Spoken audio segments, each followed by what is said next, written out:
Dear students, आज हम बात करते हैं माइटोकॉन्ड्रिया के बारे में। माइटोकॉन्ड्रिया को हम अन्य नामों से जानते हैं, समझते हैं। also known as कॉन्ड्रियोसोम।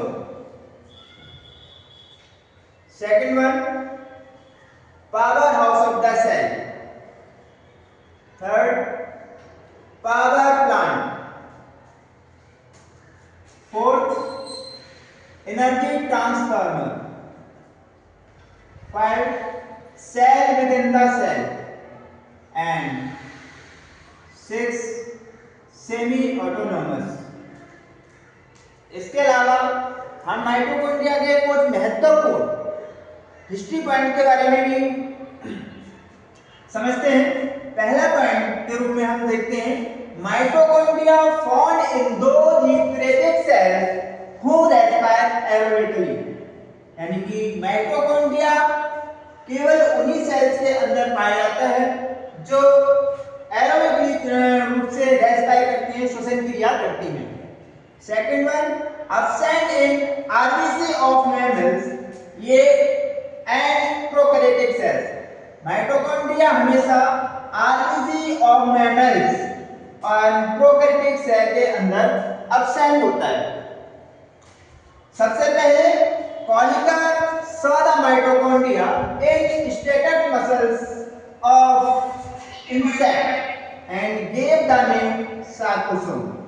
सबसे पहले कॉलिकर नामक साइंटिस्ट ने 1880 में माइटोकॉन्ड्रिया को इंसेक्ट की स्टेटेड मसल सेल्स के अंदर देखा और उसका नाम सार्कोसोम कहा, बोला। Altmann credit for the discovery, Altmann को इसकी खोज का क्रेडिट जाता है। इन 1884 प्रपोज द टर्म बायोप्लास्ट, और उन्होंने 1884 में इसके लिए बायोप्लास्ट नाम दिया।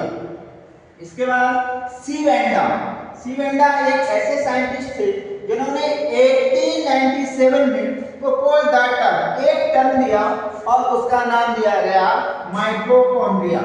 अतः आज हम सब लोग माइटोकॉन्ड्रिया को इसी नाम से जानते हैं। माइकेलिस 1898 में demonstrated their role in respiration, उन्होंने बताया कि माइटोकॉन्ड्रिया अपना रोल रेस्पिरेशन में भी करता है। F means first observe it plant Nymphaea, सबसे पहले एफ मींस ने इसको निम्फिया यानी कि एक तरह की वाटर लीफ प्लांट है, इसके अंदर इसे देखा था। नास एंड नास डिस्कवर्ड माइटोकॉन्ड्रियल डीएनए, सबसे पहले माइटोकॉन्ड्रियल डीएनए जो कि टोटल डीएनए का 1% था, नास एंड नास ने इसे डिस्कवर किया था। इसीलिए माइटोकॉन्ड्रिया को cell within the cell कहा जाता है। Mitochondria is largest cell organelle in animal cells। Animal cell के अंदर ये सबसे बड़ा सेल ऑर्गेनेल के रूप में जाना जाता है। And second largest cell organelle in plant cell, और प्लांट सेल के अंदर इसको सेकंड लार्जेस्ट सेल ऑर्गेनेल भी कहा जा सकता है। And third largest structure in plant cell after nucleus and chloroplast. Third largest के रूप में न्यूक्लियस और क्लोरोप्लास्ट के बाद इसको थर्ड लार्जेस्ट प्लांट सेल के अंदर थर्ड लार्जेस्ट सेल ऑर्गेनेल के रूप में भी माइटोकॉन्ड्रिया को जाना जाता है। Smallest mitochondria found in east, सबसे छोटा माइटोकॉन्ड्रिया ईस्ट में देखा गया है, जो कि एक प्रकार का यूनिसेलुलर फंगस होता है। ईस्ट एक प्रकार का यूनिसेलुलर फंगस होता है। इसमें सबसे पहले स्मॉलेस्ट माइटोकॉन्ड्रिया को देखा गया। Largest mitochondria found in oocytes, और सबसे बड़ा जो माइटोकॉन्ड्रिया है वो oocytes में देखा गया था। ऑफ राना पेपाइंस एंड एम्फीबियन यानी कि ओवेचर राना पेपाइंस के जो एक जूलॉजिकल नेम है एम्फीबियंस का, उसके अंदर इसको oocyte सेल्स में सबसे बड़ा माइटोकॉन्ड्रिया को देखा गया। Only one mitochondria found in और केवल एक ही माइटोकॉन्ड्रिया पाया जाता है जो कि निट है। माइक्रोस्टेरियास जो कि यूनिसेलुलर ग्रीन एल्गा बीजीय है। क्लोरेला यूनिसेलुलर ग्रीन एल्गा, ये भी एक यूनिसेलुलर ग्रीन एल्गा है।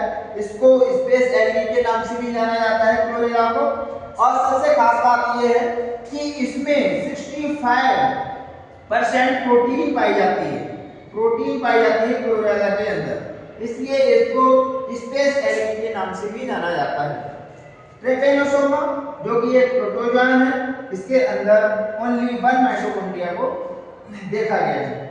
तो डियर स्टूडेंट्स, ये रहा हमारा आज का लेक्चर और ये कैसा लगा। नेक्स्ट लेक्चर में हम आपको डिफाइन करेंगे स्ट्रक्चर ऑफ द माइटोकॉन्ड्रिया। अगर आप लोग इसका स्क्रीनशॉट लेना चाहते हैं तो आप स्क्रीनशॉट ले सकते हैं।